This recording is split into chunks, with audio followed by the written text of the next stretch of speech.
소중한 나.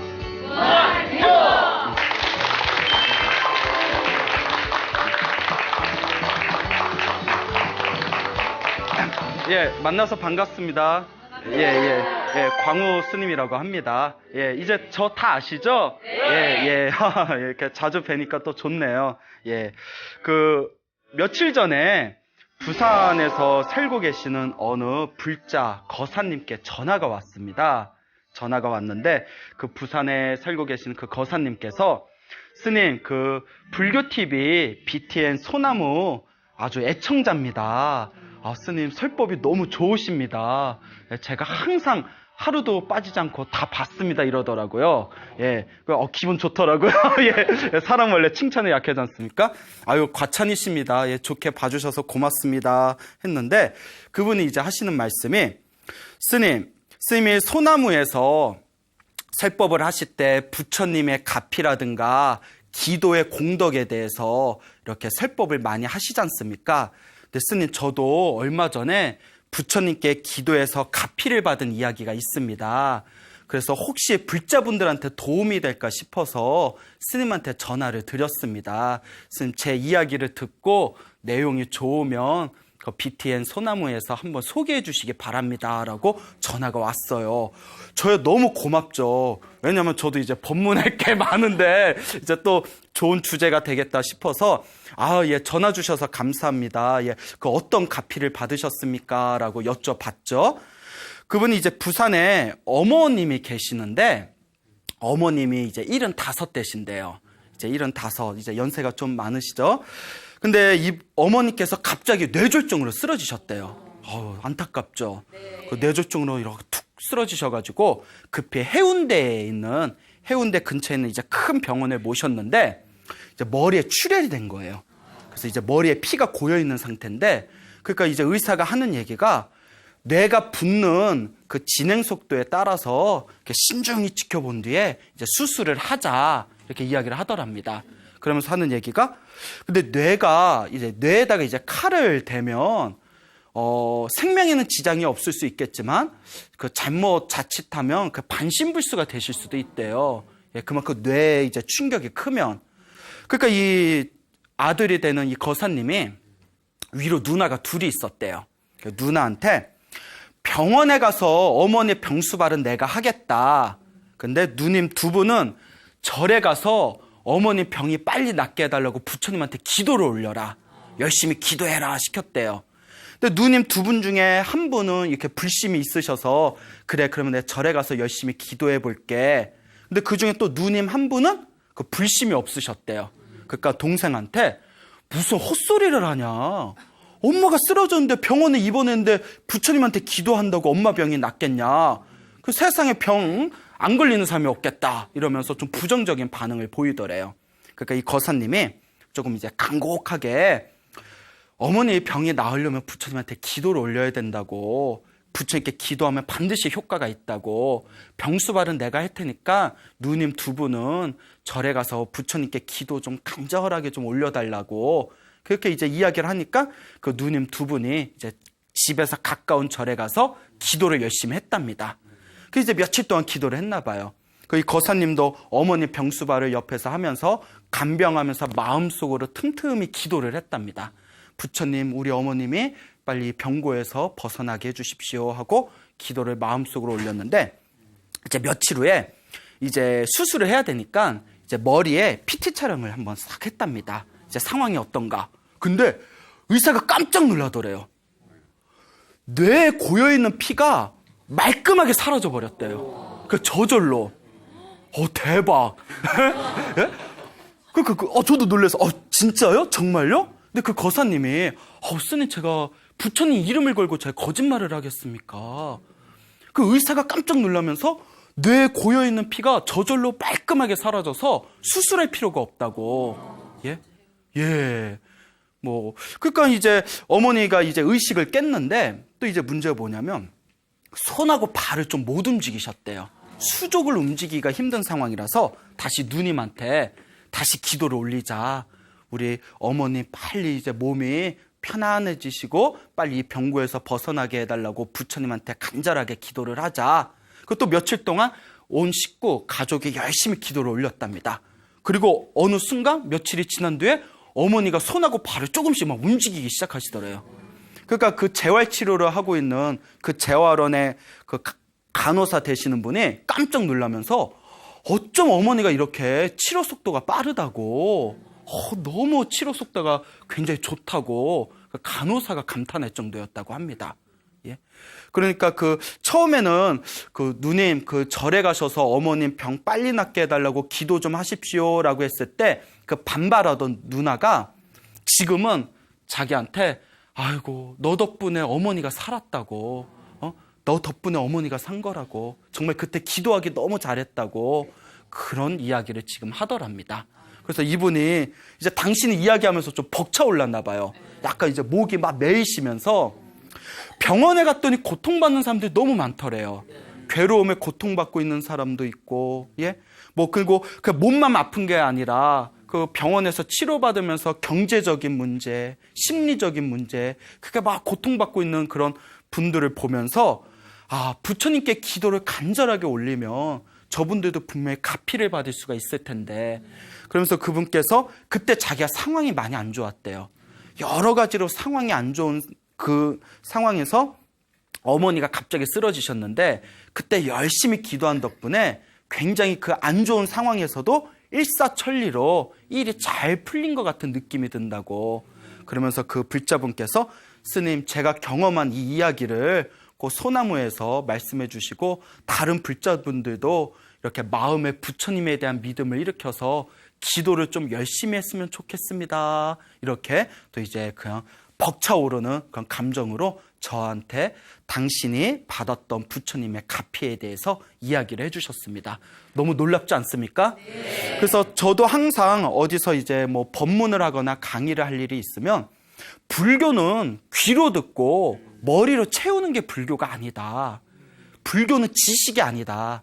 내가 기도하고 업장소멸하고 복을 짓고 선업을 짓고 공덕을 쌓아서 내가 내 운명을 바꾸는 것이다. 그래서 불교는 학문이 아니다. 학문이 아니다. 예? 불교는 바로 내가 운명을 바꿀 수 있는 수행이다라는 이야기를 자주 이야기를 드립니다. 그러니까 우리가 기도를 많이 해야 돼요. 내가 지은 업장을 자꾸 소멸해야 됩니다. 반드시 가피가 있고 효과가 있다라고 당당하게 말씀드리고 싶습니다. 이 이야기를 들으니까 얼마 전에 또 제가 어느 신심 깊은 불자분에게 들었던 또 실제 체험담이 다 머릿속에 떠오르는 거예요. 한 두세 달 전쯤에 저랑 친분이 있는 어느 보살님께서 찾아오셨어요. 이제 제가 화계사에 왔다는 이야기를 듣고 화계사에 이렇게 찾아오셨는데 이게 이제 차 한잔 하면서 이런저런 이야기를 나누는데 그분께서 스님 저 부처님 덕분에 가피 입었어요 이러시더라고요. 부처님 가피 입었습니다. 예? 어떤 가피를 입으셨어요? 했더니 이분이 하시는 말씀이 이분께서 평생 교직에 계셨던 분이에요. 평생 교직에 계시고 정년퇴임을 이번에 하신 뒤에 이제 말년에 이제 열심히 불교 공부를 하면서 그렇게 제2의 인생을 아름답게 살고 계시는 분인데 이분께서 이제 어금니 쪽에 임플란트를 할 일이 생겼대요. 임플란트라고 아시죠? 예, 그래요. 예. 자, 그래서 이제 병원에 치과에 갔더니 치과 의사가 좀 난감한 표정을 지으면서 어금니 쪽에 잇몸뼈가 다 삭아버렸대요. 연골이. 잇몸뼈가 다 삭아서 그 뼈를 발라가지고 뼈가 굳으면 그 위에다 임플란트 작업을 새로 해야 된답니다. 예, 그런 방법이 있대요. 알고 계시나요? 알고 계시는구나. 저는 아직 임플란트 할 때가 아니라서 그런지 그런 방법이 있대요. 뼈를 발라서 시멘트처럼 발라서 단단해지면 위에다가 이제 임플란트를 새로 작업을 해야 된다. 근데 그게 좀 돈도 많이 들고 시간도 더 오래 걸린대요. 그러다가 이분께서 그 순천에 송광사라는 절이 있어요. 가보셨나요? 가보셨어요? 아니요. 어디 가봤어요? 예? 송광사도 아직 안 가보셨어요? 가보셨어요? 예, 절 좋죠. 여러분 국사책에 보면 보조국사 진울이라고 계시잖아요. 진울 스님. 예, 보조국사 진울 스님이 그 정예결사 하신 데가 그 송광사지 않습니까? 맞나? 예, 예. 아마 맞을 거예요. 예, 예. 자, 그 순천 송강사라고 그 아주 그 큰 절이 있습니다. 그 순천 송강사에서 이제 그분이 그 수련회를 한 뒤에, 템플스테이 수련회를 한 뒤에 그 1년에 몇 번씩 가시면서 이렇게 자원봉사를 좀 하신대요. 너무 송강사가 좋아서. 근데 하루는 순천 송강사에서 이제 전화가 왔는데, 보살님, 저희 송강사에 요 며칠 동안 큰 행사가 겹쳤는데 일손이 모자릅니다. 혹시 시간이 되시면 오셔서 자원봉사 좀 해주실 수 있겠습니까? 전화가 왔답니다. 보살님이 살짝 이렇게 고민에 빠졌대요. 왜냐하면 임플란트 이제 치료를 할 때인데 그 병원에 계속 왔다 갔다 해야 되는데 그 송광사에서 자원봉사를 한 보름 정도 부탁했대요. 보름 동안. 그래서 보름 동안 또 이제 치료가 늦어지니까 어떻게 할까 고민을 하다가 이제 자기가 너무 이제 봉사하는 것도 좋아하고 또 송광사, 자기가 좋아하는 송광사 스님이 송광사에 계시는 스님들을 위해서 복 짓는다 생각하고 보름 동안 송광사 자원봉사를 갔답니다. 그래서 자원봉사를 갔는데 이제 당신이 맡은 게 이제 설거지였대요. 그 설거지가 뭐 행사가 많아서 그런지 설거지가 엄청 많았답니다. 여러분 설거지할 때마다 무슨 생각하세요? 예, 막 귀찮고 그렇죠. 예, 그분께서 이제 설거지를 하면서 그릇을 닦는 게 아니라 내 마음을 닦는다 생각하고 설거지를 하셨대요. 알겠죠? 내 마음을 닦는다 생각하고 그렇게 말같이 쉬운 게 아니죠. 하다 보면. 예. 그래서 이제 설거지하면서 마음을 닦는다 생각하고 새벽 예불에 나가면 새벽에 우리가 3시에 예불을 올리지 않습니까? 막 범종 소리가 땡땡 울리고 또 그 청량한 목소리를 가진 그 스님이 다 새벽 종성을 하는 소리를 들으면서 뭐 황홀한 느낌이 들 정도로 어떤 황홀한 명상 상태에 들어가는 느낌이 들 정도로 마음에 막 기쁨과 즐거움이 막 솟구쳤답니다. 여러분 새벽 3시에 깨워서 새벽 예불 가봐요. 예? 짜증 이빠이. 예? 예? 아이고 내 새벽 예불. 예? 새벽 3시에 일어나서 새벽 예불 나가실 수 있겠어요? 예, 또 아니라 그러시네. 예. 저도 새벽 예불이 세상에서 제일 힘들어요. 예, 예.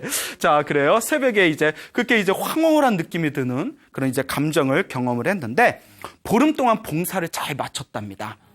이제 집으로 돌아오셨대요, 서울로. 그래서 이제 치과에 갔는데 치과에서 이제 다 이렇게 진료를 받는데 의사가 깜짝 놀라더래요. 어머, 눈치채셨죠? 예. 어머머머, 눈치챘구나. 잇몸이 재생을 했대요. 잇몸뼈가 재생을 했대요. 여러분, 예, 잇몸뼈가 재생했다는 얘기 들어보셨어요? 예, 뭐 뼈가 재생했다는 얘기 들어보셨어요? 그래서 저도 진짜냐고. 아니 스님, 제가 스님한테 왜 거짓말을 하겠습니까? 그분이 이제 저한테 불교 공부 배우시고 경전 공부하셔서 이제 저를 스승처럼 생각하는데 그분이 그 심신 깊은 믿음 있는 불자가 스님한테 거짓말 하겠어요? 물론 살다 보면 너 한번 당해봐라 해가지고 그냥 뭐 뻥도 치고 할 수도 있겠지만 그분이 되게 믿음이 독실한 분이세요. 예? 그분이 스님 의사가 자기도 평생에 이런 일은 처음이라면서 옛날에 다 찍어놓은 게 있잖아요. 잇몸 그 뼈가 재생이 돼가지고 그냥 임플란트 바로 해도 되겠다고.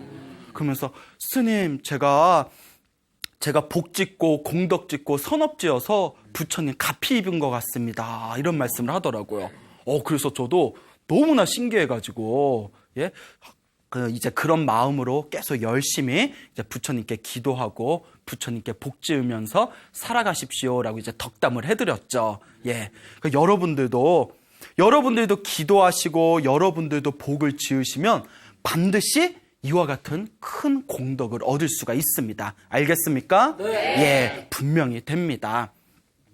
우리 불교에서는 몸에 병이 많은 분들이, 몸에 큰 병을 가지고 계신 분들이 그 병원에 열심히 다니다가 의사도 포기한 상태에 이르게 되었을 때 모든 걸 다 내려놓고 열심히 기도해가지고 몸의 질병이 사라진 그런 영험담이 굉장히 많습니다. 몇 년 전에 입적하신 범행이라는 법명을 가지신 어른 스님이 계셨어요. 범행 스님. 몇 년 전에 이제 세상을 떠나셨는데 이분께서도 원래 전혀 불교에 관심이 없다가 몸에 아주 큰 병에 걸린 것을 부처님께 기도해서 병이 싹 사라진 뒤에 머리를 깎고 출가하신, 부처님의 은혜를 갚겠다라는 마음으로 출가하신 그런 어른 스님이 계십니다. 이분이 이제 일제시대 때 이분 집안이 화학공장을 했대요. 특히 비누를 만드는 화학공장을 했는데 굉장히 부자였답니다. 엄청난 부자였는데, 근데 아무래도 화학공장이다 보고 뭐 유독가스 같은 걸 많이 마셔서 그런지 돈이 많으면 뭐예요? 집안 식구 중에 5명이 다 폐병으로 돌아가셨대요. 젊은 나이에 5명이 다 폐병으로. 오늘같이 안전장치가 없었겠죠, 옛날에는. 그러다가 우리나라가 이제 1945년에 이제 일제에서 해방이 된 뒤에 40년대 당신이 27살이 되었을 때 당신도 폐병에 걸렸대요. 27살 젊은 나이에. 그 집안에 돈이 많으니까 일본의 유명한 의사를 만났는데도 도저히 손에 쓸 수 없는 상태까지 이르렀대요. 예, 폐병. 요새는 또 굉장히 의학이 발달해서 웬만한 폐병 다 고쳐내지만 옛날에 폐병은 죽을 병이었다면서요. 예, 그렇죠. 그러니까 이 폐병에 걸리셨으면 옛날엔 죽을 병이었다고 합니다. 그러니까 어차피 병원에서도 포기했는데 그 산골 깊숙이 들어가서 공기 좋은 곳에서 그냥 휴식이나 취하자, 예, 마음이나 다스리자 해가지고 저 대둔산이라고 가보셨습니까? 네. 그 대둔산 태고사라는 절이 있어요. 충남 금산에 대둔산 태고사라는 아주 명터가 있습니다. 태고사 가보셨어요? 대둔산 지나가는 길에 좀 가보시지. 예, 예. 아주 절이, 예, 좋아요. 그 원효 스님이 그 태고사, 원효 스님 아시죠? 네. 원효 스님이 그 태고사 절자리를 발견하고 3일 동안 춤을 추셨대요. 너무나 그 절터가 좋아서. 그런 전설이 있어요. 예. 근데 이제 대둔산 태고사에 이제 좀 휴식을 취하려고 들어갔는데 그 태고사에 스님들이 한 7, 8분 정도가 계셨대요. 그래서 이제 당신이 방 하나 얻어가지고 거기서 계속 이렇게 철학책을 읽으셨답니다. 인생이란 무엇인가. 다 이렇게 철학책을 읽고 있는데 거기에 이제 조실 스님이 계셨대요. 조실은 이제 그 한 사찰에서 수행하시는 스님들 중에 가장 덕과 수행의 힘이 높으신 스님을 조실 스님이라고 부릅니다. 그러니까 가장 큰 스님이란 뜻이에요. 이 조실 스님께서 방문을 빼꼼히 열어보시더니 그 젊은이 뭐하나 이렇게 질문을 던지더래요. 예, 스님 책 보고 있습니다. 무슨 책 봐? 철학책 보고 있습니다. 그래? 철학이 뭔가? 그러면서 이렇게 서로 토론을 했대요. 예? 주거니 받거니 토론을 했는데 이 조실 스님이 보통 분이 아닌 거예요. 자기도 어렸을 때부터 집이 부유해가지고 온갖 세계 문학을 독파를 하고 철학책도 읽고 나름 공부도 열심히 해서 어디 가면 견문이 딸린다거나 말빨이 부족한 사람이 아닌데 이 조실 스님하고 대화를 하는데 도저히 자기가 어디다 말 붙일 데가 없더랍니다. 그게 7일 동안 토론을 벌였대요. 남은 시간은 밥 먹고 쉬는 시간 빼고는 7일 동안 토론을 하다가 7일 만에 자기가 항복했대요. 아이고 스님, 제 스님 못 당하겠습니다. 예? 제가 불교가 이렇게 지혜가 깊은 줄 몰랐습니다. 그러면서 이 범엔 스님이 이제 출가하기 전에 그때 이제 젊은이였을 때 마음속으로 그 당시만 해도 스님들이 되게 자기가 무시하고 우습게 봤대요. 뭐 스님들이라 해봤자 뭐 누더기 옷 입고 툭하면 마을에 와서 목탁 두들기면서 쌀이나 얻어가는 그런 그지 비슷한 존재로 알았는데 아니 절에 와서 자기가 그렇게 똑똑하다고 자부했는데 야 불법의 지혜가 이와 같이 심오하구나. 스님들이 정말 공부를 많이 하시는구나. 그때 마음으로 완전히 감복을 했답니다. 그래서 그 불교의 지혜에 자기가 눌려버리니까 그 7일 동안 토론이 끝난 뒤에 탈진을 해가지고 그 세계 문학 서적을 읽어도 다 남 얘기 같고 다른 사람 팔자 얘기 같고 철학책을 봐도 다 말장난 같고 그래서 이제 책도 그 머리에 들어오질 않더래요. 그때 이제 그 조실 스님이 또 빼꼼히 이렇게 들어오시더니 그 자네는 그런데 여기 왜 왔나? 이렇게 질문을 던지는 거예요. 그래서 예 바깥에서 저희 집안이 화학공장을 크게 하는데 여차 해서 폐병 걸려서 여차 해서 쉬려고 태고사에 잠시 왔습니다. 그랬더니 그래? 하면서 그 책을 한 권 싹 주시더래요. 책을 하나 싹 주시는데 그 얇은 책인데 책 제목이 불정심 관세음보살 모다라니경 이렇게 제목이 붙여져 있더래요. 그 책을 다 주시면서 요 안에 관세음보살 모다라니라는 주문이 있다. 관세음보살 모 다라니. 예? 관세음보살 뭐? 다라니? 뭐 이런 건가요? 예, 죄송합니다. 오버한 것 같아요, 제가. 예? 자, 이 안에 그 짧은 주문이 있는데 이걸 열심히 읽어라.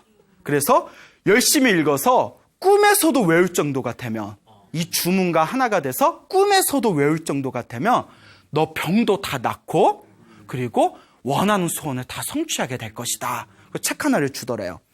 그래서 이게 책을 봤는데 무슨 뜻인지 모르겠대요. 뭐 나모라 다나다라 야야 막 이렇게 주문이 예? 나 몰라 뭐 어쩌고 저쩌고 뭐 이게 뭔 뜻인가 뭐. 그 주문이 원래 뜻을 알 수가 없잖아요. 그래서 이제 딱 보고 옛날 같으면 안 했을 텐데 7일 동안 토론을 하면서 그 스님에 대한, 조실 스님에 대한 존경심이 너무 커져서 그래 저 스님이 설마 나 안 좋은 일 시키겠냐, 한번 믿고 해보자. 그걸 열심히 외웠답니다. 그 관세음보살 모 다라니가 그 우리 천수경이란 경전이 있어요. 다 아시죠? 예, 다 읽어보셨죠? 예, 또 표정 봐라. 항상 좀 읽어보세요. 예. 천수경 안에 신묘장구 다란이라고 있어요. 천수경 안에 있는 신묘장구 다란이라는 주문을 줄여놓은 거예요. 한 3분의 1 정도로 줄여놓은 게 바로 관세음보살 모 다란입니다. 신묘장구 다란이의 핵심만 뽑아놓은 게 관세음보살 다란인데, 관세음보살님의 어떤 가피, 그 힘이 담겨져 있는 주문이라고 합니다.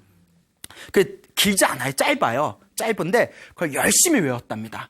열심히 외우고 또 외웠대요. 그러니까 아침에 일어나면 외우고, 예? 또 밥 먹고 외우고, 예? 또 이제 왔다 갔다 걸어다니면서 외우고, 또 누워서 외우고, 나중에는 계속 외우다 나중에 잠도 안 자고 계속 외웠대요. 그러다 보니까 주문이 저절로 돌아가더래요. 여러분 그 무슨 음악을 계속 듣다 보면 음악이 저절로 돌아가는 거 경험한 적 있죠? 네. 예, 이번에 계속 주문을 외우다 보니까 주문이 저절로 계속 이렇게 돌아가더랍니다. 주문이 계속 돌아가고 나중에는 나무가지에 스치는 바람 소리도 주문으로 들리더래요. 완전히 이제 주문과 하나가 된 거예요. 예? 관세음보살 모 다란이와 하나가 된 거예요. 계속 외우다가 그렇게 한 달이 지났대요. 오로지 다란이의 일심이 돼가지고 일념이 돼서 한 달이 지났을 때 그 어슴푸레 꿈을 꿨답니다. 꿈을 꿨는데 꿈에 자기 폐병 주치의였던 일본 의사가 딱 나타나더래요.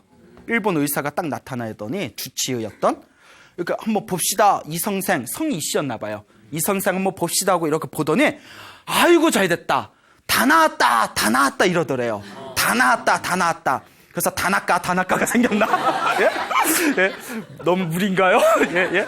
다 나왔다 이러더니 자기도 너무나 기뻐서 아이고 벌떡 일어났는데 정신이 딱 눈을 떠보니까 법당 아니더래요, 자기가. 예? 법당에서 주문 외우다 깜빡 좋은 거예요. 꿈에서 딱 깼을 때, 눈을 번쩍 떴을 때 그냥 온몸이 시원하고 몸에서 힘이 펄펄 나더랍니다. 손끝에서 발끝까지 그냥 온몸에서 힘이 펄펄 나면서 가슴이 시원하더래요. 그때 순간 머리를 싹 스치는 생각이 나았구나. 몸의 병이 나았구나. 그 자기도 모르게 막 눈물이 터지면서 법당 앞에 있는 부처님께 하염없이 절을 올렸대요. 감사합니다. 그날 병이 완전히 나으셨대요. 그 폐병이. 그리고 내가 부처님 아니었으면 내가 죽었을 텐데 부처님의 가피 덕분으로 내가 제2의 인생을 살게 되었으니 내 부처님 은혜를 갚으면서 살아야겠다. 그리고 출가를 하셨답니다. 머리 깎고 출가를 하셔서 그 뒤에도 수행 생활을 열심히 하셔서 그렇게 이제 몇 년 전에 이제 세상을 떠나셨습니다. 대단하지 않습니까? 이게 불보살의 가피입니다, 여러분. 예? 실제로 우리 불교에서는 몸에 굉장히 큰 병이 걸렸을 때 부처님께 열심히 기도를 해가지고 자신의 이제 병고에서 벗어나거나 혹은 단명할 팔자였는데 자신의 명이 바뀌는 그런 경우가 많습니다. 제가 굉장히 이제 존경하는 어른 스님이 계세요. 제가 출가하고 나서 제가 가장 제 출가 생활의 탁월한 선택 중에 하나라고 생각되는 게 순천 송광사, 아까 송광사 말씀드렸죠? 송광사에 유런이라고 있어요. 유런. 계율 공부하는 유런이라고 있어요. 계율을 공부하는 곳이에요. 예, 계율을. 율장이라고 해서 계율을 공부하는 곳인데 그 유런의 가장 어른 스님을 율주라고 해요. 율주. 예, 유런의 주인이다 해서 율주 스님이라고 하는데 율주 스님이 위자는 지자, 아래자는 현자 스님이세요. 지연 스님이라고 아주 그 성품이 인자하시고 그 수행을 열심히 하시고 또 부처님의 가르침을 세상에 널리 펴야 된다는 포교와 전법에 큰 원력을 가지신 스님이십니다. 제가 옆에서 이렇게 모셔봤는데 정말 존경스러운 스님이세요. 그분이 저기 부산 아시죠? 예? 네. 부산 가보셨어요? 예. 부산에 저 관음사라는 절에 이제 주지로 계세요. 예. 송광사 유련에 율주시면서 부산 관음사에 계시는데 율주 지연 스님께서 예전에 이런 법문을 해주신 적이 있으세요. 지금도 몸이 굉장히 호리호리하고 아주 여리여리 하시거든요. 근데 그분이 어렸을 때 집안에서 이렇게 사주 같은 걸 보고 오래 못 산다는 얘기를 들었대요. 예? 오래 못 산다. 20도 못 넘길 거다. 그 단명할 팔자다라는 이야기를 많이 들었답니다. 근데 당신이 그게 일찍 어린 나이 이제 절에 출가를 해서 지금까지 수행 생활을 했는데 당신 하시는 말씀이 정말 내 삶의 흔적을 보면 출가를 안 했으면 분명히 내가 단명했을 거다. 근데 내가 지금 몸이 아주 건강하지는 않지만 이 정도로라도 내가 몸을 유지하면서 이렇게 활동할 수 있었던 것은 오롯하게 부처님의 은혜다. 이런 말씀을 하신 적이 있으셨습니다. 그러면서 그 스님께서도 항상 중요하게 여기시는 게 불자분들 또 스님들한테 복을 많이 지어라. 선업을 많이 지어라. 공덕을 많이 지어라 라는 법문을 굉장히 자주 하십니다. 그러면서 당신께서도 하시는 말씀이 나는 타고난 복이 없다. 타고날 때 복 없이 타고나셨대요. 당신 말씀은. 그런데 이번 생에 지은 복으로 그 복으로 이번 생을 살아가고 있다. 근데 지금 굉장히 아주 여법하게 큰 활동을 하시면서 살고 계시거든요. 그런 것을 이제 바라보면서 한 사람의 후학으로서 잔잔한 감동을 느낀 적이 있습니다. 그와 같습니다, 여러분. 운명은 바꿀 수 있다, 없다? 바꿀 수 있다. 기도하시고 복을 지으시고 선업을 지으시고 공덕을 짓는 삶에 반드시 운명을 바꿀 수 있는 강력한 에너지를 일으키게 됩니다. 이런 이야기를 들으면 혹자는 이런 질문을 할 수가 있어요. 스님, 그러면 병에 걸리면 병원에 가지 말고 그냥 기도만 하면 되겠습니다? 왜 또 그렇게 해석할까? 그래서 저는 그런 분들에게 항상 이와 같이 이야기합니다. 예? 진로는 누가에게? 의사에게. 약은 누구에게? 약사에게. 뭔 얘기인지 아시겠죠? 병에 걸렸으면 의사에게 진료받고 약을 타면 누구한테 타야 돼요? 약사에게 타야죠. 예? 스님, 소나무에서 스님 설법 잘 들었습니다. 기도만 하면 병이 다 낫는다는 얘기 저는 100% 믿습니다. 그래서 그런데 스님 저 약 좀 줘주세요 이러면 예? 자, 중요한 게 있습니다. 불교는 부처님의 경전을 보면 부처님은 굉장히 합리적인 분이셨어요. 부처님께서 병에 대해서 다음과 같이 말씀하셨습니다. 병에 걸리는 사람들은 다음에 5가지 때문에 병이 더 깊어진다. 5가지 이유로 병이 더 깊어진다. 첫째, 음식을 가리지 않는다. 아무 음식이나 한번 먹는다는 거예요. 내 체질에 또 맞는 거 있잖아요. 예? 체질에 맞춰서 먹지 않고 제철에 나온 거 먹지 않고 막 인스턴트 같이 좋지 못한 음식, 그냥 음식을 가리지 않고 마구 먹을 때 병이 더 깊어진다는 거예요. 동감하시죠? 예. 두 번째, 예? 때에 맞추어 먹지 않는다. 그러니까 아무 때나 먹고 싶을 때 막 과식하고 폭식한다는 거예요. 때에 맞춰서 먹지 않는다. 항상 먹을 때가 있지 않습니까? 예? 응? 우리 흔히 그러지 않습니까? 왜 이렇게 배가 고프지? 야, 우리 케이크라도 먹을까? 어머, 30분 전에 밥 먹었잖아. 예? 자꾸 땡겨. 예? 내 얘기하는 것 같다. 예? 예? 자, 그러니까 때에 맞춰 먹지 않는 거. 병이 더 깊어진다는 거예요. 세 번째, 이거 중요합니다. 의약을 가까이 하지 않는 거. 의사와 약을 가까이 하지 않는 거. 부처님은 무조건 나한테만 기도하면 너희들 병이 다 낫는다? 이렇게 가르치시지 않으셨어요. 의약을 가까이 하지 않으면, 의사와 약을 가까이 하지 않으면 병이 더 깊어진다라고 말씀하셨습니다. 그렇죠? 자, 그 다음에 네 번째.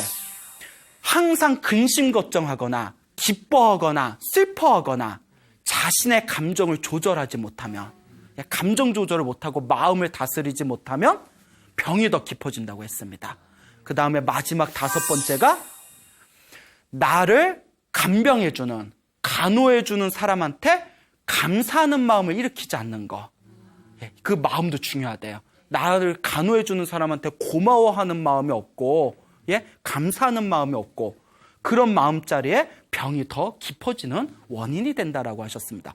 얼마나 합리적이에요. 그렇죠? 얼마나 합리적입니까? 요새 그 아침 방송 보면 의사들 나와서 하는 얘기가 여기에 다 있어요. 그렇죠? 음식 가려라, 때에 맞춰서 먹어라. 그 항상 주기적으로 의사를 찾고 좋은 약을, 의사하고 상의해서 좋은 약을 또 이제 챙겨 먹어라. 그 마음을 잘 조절해야 된다. 심리적인 스트레스도 중요하다. 이 이야기가 2600년 전에 부처님이 다 말씀하신 거예요. 리액션 좋아요. 리액션 좋아. 기다리고 있었어요? 좋아. 그래요. 배점 5점의 리액션이었어요. 그래요. 자, 그래서 부처님께서 다음과 같이 말씀하십니다. 자, 다음에 5가지를 잘 지키면 병에서 금방 회복될 수가 있다. 첫째, 음식을 가려서 먹어라. 좋은 음식을 가려서 먹어라. 둘째, 때에 맞춰서 먹어라. 때에 맞춰서 올바르게 먹어라. 세 번째, 의사와 약을 가까이 해라. 항상 의사에게 진료를 받고 약은 누구에게? 약사에게. 의학을 가까이 하라. 그 다음에 네 번째, 걱정 근심을 내려놓고 감정을 잘 조절해라. 그 다음에 5번째, 간호해주고 간병해주는 사람에게 어떤 마음을 일으켜라? 감사하는 마음을 일으켜라. 그러면 병이 쉽게 회복될 수 있을 것이다. 알겠죠? 네. 그래서 부처님도 주치의가 있으셨대요. 부처님의 주치의가 지박하예요. 지박하라는 주치의가 있었어요. 그리고 항상 스님들을 항상 진료해주고 병을 치료해주던 제가신자가 있었습니다. 부처님은 이런 이야기 했어요. 부처님은 모든 업장이 소멸하시고 모든 신통을 다 얻으셨고 지혜와 복덕을 다 구족하셨는데 무슨 의사가 필요합니까? 그때 부처님이 이와 같이 말씀하십니다. 나는 사실 의사가 필요 없다. 그런데 머나먼 미래가 되면 병에 자주 걸리는 스님들이 나타나게 될 거다. 그 스님들이 수행하다가 몸에 병이 났을 때 의사를 찾아가면 사람들이 비난하면서 말하기를 당신의 스승이었던 부처님께서는 한 번도 의사를 찾아간 적이 없었는데 당신들은 어떻게 수행을 하기에 의사를 찾아가는 겁니까? 라는 비난을 막기 위해서 내가 일부러 짐짓 의사에게 진료를 받는 모습을 중생들에게 보여주는 것이다. 이야, 이게 만든 말이면 대단한 거예요. 어쩜 이렇게 말을 잘 만들어? 근데 부처님의 자비심이 느껴지죠? 네. 그와 같습니다. 그래서 부처님께서는 첫째, 몸에 병이 나면 반드시 누구를 찾아가라? 스님을 찾아가라? 의사를 찾아가라. 약을 지을 때는 약사에게 문의해라. 그런데 병원에서도 포기하고 의사도 고칠 수가 없고 약으로도 통하지 않을 때에는 마지막 한 가지 방법이 있다. 그게 바로 뭐다? 기도해봐라. 아시겠죠? 네. 기도해보라는 거예요. 그래서 불교에서는 병이 걸리는 이유가 크게 2가지가 있다고 합니다. 이번 생에 몸 관리를 잘 못해서 아까 말한 대로 음식을 제대로 섭취를 하지 않고 때에 맞춰서 먹지 않고 심리적인 스트레스가 있고 이번 생에 관리를 잘 못했을 때 병에 걸리고 2번째가 중요합니다. 전생의 업장으로 인해 넘어온 병이 있답니다. 전생에 내가 지은 업에 의해서 넘어온 병. 그래서 불교에서는 이번 생에 단명하거나 이번 생에 병에 잘 걸리는 이유가 전생에 살생을 많이 하면 그렇게 된다고 합니다. 전생에 살생을 많이 하게 되면. 그래서 전생에 살생을 많이 했거나 전생에 안 좋은 악업을 지었을 때 이번 생에 그와 같은 큰 질병에 걸릴 수가 있다. 이와 같이 전생의 업장에 의해서 생긴 병은 마땅히 무엇으로 소멸해야 된다? 그렇죠. 기도를 하고 복을 짓고 선업을 짓고 공덕을 지을 때 내가 지은 안 좋은 악업의 에너지를 소멸하고 자연스럽게 몸의 병이 나을 수 있다라는 기적 같고 신비한 이야기가 불교에 자주 전해지고 있습니다. 그러니까 여러분들께서도 항상 기도하는 삶을 사시길 바랍니다. 예, 항상 이제 부처님께 하루에 108배를 하면서, 예, 그 꼭 절에서 108배 할 필요 없다고 했죠. 예, 방 안에서 깨끗한 담요를 펼쳐놓고 108배를 하면서 전생에 내가 지었던 업을 참회합니다. 전생에 내가 지었던 악업을 참회합니다. 몸과 말과 생각으로 지은 업을 참회합니다 라는 마음으로 절을 하시고, 절을 하면 어때요? 절을 하면 내가 지은 업장을 소멸시킬 수 있고, 또 절을 하면 굉장히 몸이 건강해진다. 예전에 뭐 다큐멘터리 중에서 뭐 0.2평의 기적 해가지고 보셨나요? 좀 보세요. 그런 거. 예? 드라마만 보지 말고, 예? 예능 프로만 보지 말고 그런 다큐멘터리도 좀 보세요. 그래서 절을 꾸준히 했더니 몸이 굉장히 건강해졌다는 그런 다큐멘터리가 있습니다. 그러니까 절도 하시고 기도도 하시고 그렇게 여러분들의 그 업을, 여러분들의 운명을 그렇게 바꿔나가시기를 바랍니다. 알겠죠, 여러분? 네. 인생을 살다 보면 몸에 병이 생길 수도 있고, 또 살다 보면 안 좋은 일이 생길 수도 있어요. 근데 많은 사람들이 착각하는 것 중에 하나가 육체의 질병은 무섭게 여겨요. 육체의 질병은. 근데 불교는 사실 육체의 질병보다 더 무서운 게 있다고 합니다. 그렇죠. 마음의 병입니다. 똑똑하세요. 예, 예, 정답입니다. 예, 마음의 병. 예, 육체의 질병은 이번 생에 끝나지만 마음의 병은 다음 생에 태어나고 또 다른 생에 태어나고 죽을 때마다 항상 짊어지고 가는 게 바로 이 어리석음의 병이에요. 예, 육체의 질병을 치료하는 것도 중요하지만 마음의 병을 여러분들이 치료하셔야 됩니다. 육체의 질병은 의사를 찾아가시고 그리고 약사를 찾아가시기 바랍니다. 마음의 질병을 치료하기 원하신 분들은 우리 불법 문중에 들어오시기 바랍니다. 부처님의 소중한 가르침 속에서 여러분들의 마음을 편안하게 하는 최고의 보약을 타 가시기 바랍니다. 여러분, 행복해지고 싶습니까? 네. 행복한 삶을 창조하고 싶습니까? 네. 복을 지으십시오. 선업을 지으십시오. 공덕을 쌓으십시오. 복과 선업과 공덕의 힘이 여러분들을 진정한 행복의 길로 이끌어 줄 것입니다. 오늘 여기서 마치겠습니다. 소중한 나, 무한 행복!